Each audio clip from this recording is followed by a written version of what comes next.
Hello friends, new Horizon in homeopathy চ্যানেলে ইউটিউবের সমস্ত দর্শককে আবার একবার স্বাগত জানাই। আমি ডক্টর অম্বুজকান্তি সাহা আজ আরেকটি নতুন ভিডিও নিয়ে আপনাদের সামনে উপস্থিত হয়েছি। থাইরয়েড শব্দটার সঙ্গে আমরা প্রায় প্রত্যেকেই কম বেশি পরিচিত। থাইরয়েডের সমস্যা আজ ঘরে ঘরে। সবচেয়ে বেশি থাইরয়েডের যে সমস্যা দেখা যায় তা হলো হাইপোথাইরয়েডিজম, আর এই সমস্যা পুরুষদের তুলনায় মহিলাদের মধ্যেই সবচেয়ে বেশি দেখা যায়। থাইরয়েডের আর এক সমস্যা হলো হাইপার থাইরয়েডিজম, যা তুলনামূলকভাবে খুব কম মানুষের মধ্যেই দেখতে পাওয়া যায়। এই দুই সমস্যা অর্থাৎ হাইপোথাইরয়েডিজম আর হাইপার থাইরয়েডিজম ও তাদের হোমিওপ্যাথিক চিকিৎসা প্রসঙ্গে আমার ভিডিওগুলো আপনারা নিশ্চয়ই দেখে থাকবেন। এই সমস্যাগুলো ছাড়াও থাইরয়েডের আরও অনেক সমস্যা আছে। এই ধরনের একটি সমস্যা হলো গলগণ্ড বা গয়টার। দীর্ঘদিন ধরে গলগণ্ড বা গয়টারে ভুগছেন এমন বেশ কিছু ইউটিউব দর্শকদের অনুরোধে আজ আমি গলগণ্ড বা গয়টার ও তার হোমিওপ্যাথিক প্রতিকার প্রসঙ্গেই সংক্ষিপ্ত আলোচনা করতে চলেছি। ফ্রেন্ডস, গয়টার বলতে কি বোঝায়, কাদের হয়, কেন হয়, এর কারণগুলো কি কি, এর লক্ষণগুলোই বা কী কী পরীক্ষা নিরীক্ষা করার প্রয়োজন, কোন কোন হোমিওপ্যাথিক ওষুধ অত্যন্ত কার্যকর ও কি ঘরোয়া পদ্ধতি অবলম্বন করা যেতে পারে, কি স্বাস্থ্যবিধি মেনে চলা দরকার, এই সমস্ত জানতে হলে আমার এই ভিডিও আপনাদের সম্পূর্ণ দেখতে হবে। আর যদি ভিডিওটি ভালো লেগে থাকে তবে অবশ্যই লাইক করবেন, বন্ধুদের মধ্যে শেয়ার করবেন, কোনো প্রশ্ন থাকলে হোয়াটসঅ্যাপে লিখে জানাবেন। আর আপনি যদি এই চ্যানেলে নতুন হয়ে থাকেন তবে অবশ্যই চ্যানেলটিকে সাবস্ক্রাইব করবেন, যাতে নতুন নতুন ভিডিওর নোটিফিকেশান আপনি সবার প্রথমেই পেয়ে যান। থাইরয়েড গ্ল্যান্ড হলো আমাদের গলার সামনের দিকের একেবারে নিচের অংশে, অর্থাৎ থাইরয়েড কার্টিলেজ বা অ্যাডামস অ্যাপেলের নিচে অবস্থিত খুব ছোট প্রজাপতির আকারের একটি এন্ডোক্রিন গ্ল্যান্ড। এই গ্ল্যান্ড থেকে দুটো হরমোন নিঃসরণ হয়, থাইরক্সিন বা T4 ও ট্রাইআয়োডোথাইরোনিন বা T3। আর এই দুই হরমোনের আমাদের শরীরের নানা রকম শারীরবৃত্তীয় ক্রিয়ায় অপরিসীম ভূমিকা রয়েছে। যেমন এই হরমোন আমাদের প্রত্যেক কোষের মধ্যে যে বিপাক ক্রিয়া হয় বা মেটাবলিজম হয় তার ক্ষেত্রে প্রধান ভূমিকা গ্রহণ করে। আবার খাদ্য পরিপাকেও থাইরক্সিনের ভূমিকা অপরিসীম। তাছাড়াও হার্ট রেট, পালস রেট নিয়ন্ত্রণেও খুব গুরুত্বপূর্ণ ভূমিকা গ্রহণ করে। আমাদের শরীরের তাপমাত্রা, শারীরিক ও মানসিক উত্তেজনা নিয়ন্ত্রণেও খুব গুরুত্বপূর্ণ ভূমিকা গ্রহণ করে।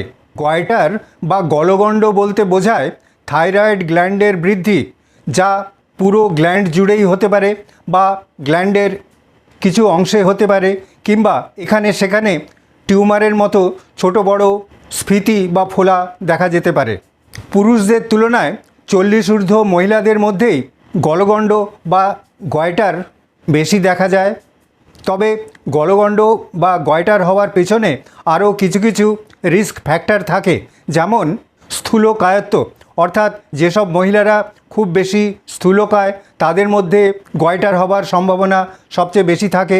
তাছাড়াও একটা ফ্যামিলি হিস্ট্রি থাকতে পারে। আবার যারা খুব বেশি রেডিয়েশনে এক্সপোজড হন, অর্থাৎ এই রেডিয়েশন নিয়ে কাজ করেন, তাদের ক্ষেত্রে গয়টার হবার সম্ভাবনা বেশি থাকে।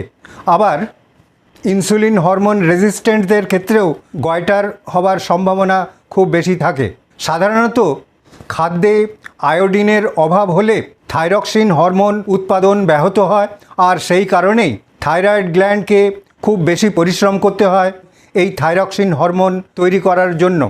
আর সেই কারণেই থাইরয়েড গ্ল্যান্ড ধীরে ধীরে বড় হতে থাকে এবং একসময় এই গয়টার বা গলগণ্ড দেখা দেয়।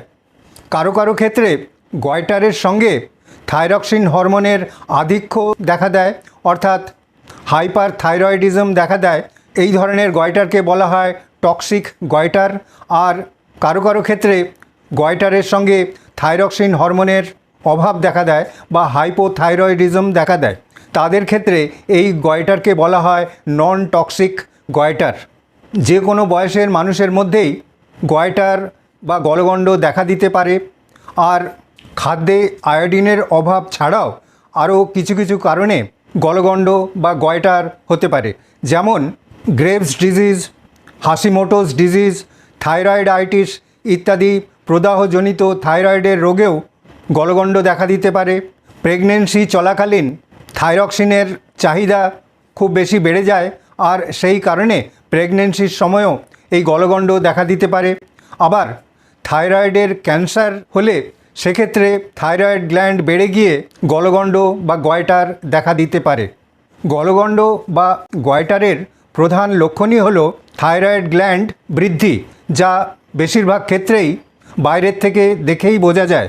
তবে তার সঙ্গে আরও বেশ কিছু কষ্টকর লক্ষণ দেখতে পাওয়া যায়, যেমন গলায় একটা চাপ বোধ থাকে, যখন তখন গলা বসে যায়, যখন তখন কাশি হতে পারে। শ্বাসনালীর ওপর থাইরয়েড গ্ল্যান্ডের একটা চাপ পড়ায় অনেকের ক্ষেত্রেই শ্বাসকষ্ট দেখা দেয়। আবার কারো কারো ক্ষেত্রে খাদ্য নালীর ওপরে চাপ পড়ায় খাবার গিলতেও কষ্ট হয়। গয়টারের সঙ্গে যদি দীর্ঘদিন ধরে হাইপার থাইরয়েডিজম এর সমস্যা থাকে, তাহলে সেক্ষেত্রে তাদের হার্ট রেট খুব বেড়ে যায়, প্রচুর ঘাম হয়, শরীর খুব দুর্বল হয়ে পড়ে, আর শরীরের ওজন দিন দিন কমতে থাকে। যে কারণেই হোক, যে কোনো বয়সের মানুষের মধ্যে যদি থাইরয়েড গ্ল্যান্ডের কোনো রকম স্ফীতি দেখতে পাওয়া যায় কিংবা গয়টারের কোনো রকম লক্ষণ পাওয়া যায়, তাহলে সময় নষ্ট না করে একজন অভিজ্ঞ চিকিৎসকের সঙ্গে যোগাযোগ করতে হবে। উনি থাইরয়েড গ্ল্যান্ডের নানা রকম পরীক্ষা করে, শারীরিক নানা রকম পরীক্ষা করে ও কিছু কিছু পরীক্ষা নিরীক্ষা, যেমন রক্তের থাইরয়েড প্রোফাইল করে, থাইরয়েড গ্ল্যান্ডের ইউএসজি, সিটি স্ক্যান, এমআরআই, এমনকি থাইরয়েড গ্ল্যান্ডের বায়োপসি করেও ও তাদের রিপোর্ট দেখে উনি বলে দিতে পারবেন থাইরয়েড গ্ল্যান্ডের এই স্ফীতি গয়টারের কারণেই হচ্ছে কি না, আর সেই অনুযায়ী যথোপযুক্ত চিকিৎসার ব্যবস্থা করতে হবে। এখন আমি গলগণ্ড বা গয়টারের জন্য অত্যন্ত কার্যকর কয়েকটি হোমিওপ্যাথিক ওষুধের লক্ষণ ও প্রয়োগ বিধি আপনাদের জানিয়ে দিচ্ছি। প্রথমেই যে ওষুধের কথা বলবো সেটি হলো ক্যালকেরিয়া কার্ব। খাদ্যে আয়োডিনের অভাবজনিত কারণে যদি থাইরয়েড গ্ল্যান্ড দিনে দিনে বড় হতে থাকে, আর তার সঙ্গে গয়টারের সমস্ত রকম লক্ষণ, যেমন যখন তখন ঠান্ডা লেগে সর্দি কাশি হওয়া, গলা বসে যাওয়া, গলায় ঘড়ঘড় শব্দ হওয়া, শ্বাসকষ্ট, বুক ধড়ফড় করা ইত্যাদি লক্ষণ দেখা দেয়, তখন সেক্ষেত্রে ক্যালকেরিয়া কার্ব 30 বা 200 প্রতি মাত্রায় 3-4 ফোঁটা হাফ কাপ জলের সঙ্গে মিশিয়ে সারাদিনে 2 বা 3 বার খাওয়া যেতে পারে। এরপর যে ওষুধের কথা বলবো সেটি হলো আয়োডাম। খুব রোগা দুর্বল মানুষদের যদি গলগণ্ড বা গয়টার দেখা যায় এবং তার সঙ্গে যদি দেখা যায় সামান্য পরিশ্রম করলেই শরীর খুব ক্লান্ত হয়ে পড়ে, খিদে খুব ভালো থাকে কিন্তু শরীর কিছুতেই সুস্থ থাকে না, দিন দিন শরীর রোগা হয়ে যায়, থাইরয়েড গ্ল্যান্ড বেশ ফোলা থাকে, সঙ্গে খুব ক্লান্তি আসে, কাশি থাকে, গলা ঘড়ঘড় করে, সব সময় গরম লাগে আর প্রচুর ঘাম হয়, এই সমস্ত লক্ষণে আয়োডাম 30 বা 200 প্রতি মাত্রায় 3-4 ফোঁটা হাফ কাপ জলের সঙ্গে মিশিয়ে সারাদিনে 2 বা 3 বার খাওয়া যেতে পারে। এরপর যে ওষুধের কথা বলবো সেটি হলো Lapis Alba. Lapis Alba thyroid গ্ল্যান্ডের স্ফীতি অর্থাৎ গয়টারের জন্য খুবই উপকারী। এক্ষেত্রে দেখা যায় থাইরয়েড গ্ল্যান্ড পাথরের মতো শক্ত, ফোলা, সঙ্গে খুব দুর্বলতা, প্রচুর ঘাম হওয়া ও শরীরে জ্বালা থাকলে সেক্ষেত্রে ল্যাপিস অ্যালবা 30 বা 200 প্রতি মাত্রায় 3-4 ফোঁটা হাফ কাপ জলের সঙ্গে মিশিয়ে সারাদিনে 2 বা 3 বার খাওয়া যেতে পারে। এরপর যে ওষুধের কথা বলবো সেটি হলো স্পঞ্জিয়া টোস্টা। ফর্সা, রোগা, কম বয়সী ছেলে মেয়েদের যদি থাইরয়েড গ্ল্যান্ডের স্ফীতি বা গয়টার দেখা যায় আর তার সঙ্গে খুব ক্লান্তি থাকে, খিদে খুব কম থাকে, শরীর খুব দুর্বল হয়, অল্প পরিশ্রমেই শরীরে খুব ঘাম হয়, মাথায় যন্ত্রণা থাকে, তবে সেক্ষেত্রে স্পঞ্জিয়া টোস্টা 30 বা 200 প্রতি মাত্রায় 3-4 ফোঁটা হাফ কাপ জলের সঙ্গে মিশিয়ে সারাদিনে 2 বা 3 বার খাওয়া যেতে পারে। এই সব ওষুধের মধ্যে থেকে যে কোনো একটা সিলেক্ট করতে হবে আর সেই ওষুধটাই খেতে হবে। তবে সবচেয়ে ভালো হয় একজন অভিজ্ঞ হোমিওপ্যাথিক চিকিৎসকের তত্ত্বাবধানে থেকে তার নির্দেশ মতো ওষুধ খাওয়া। এই সমস্ত ওষুধ খাওয়ার সঙ্গে সঙ্গে কিছু কিছু ঘরোয়া পদ্ধতি অবলম্বন করা যেতে পারে, কিছু কিছু স্বাস্থ্যবিধি মেনে চলা দরকার।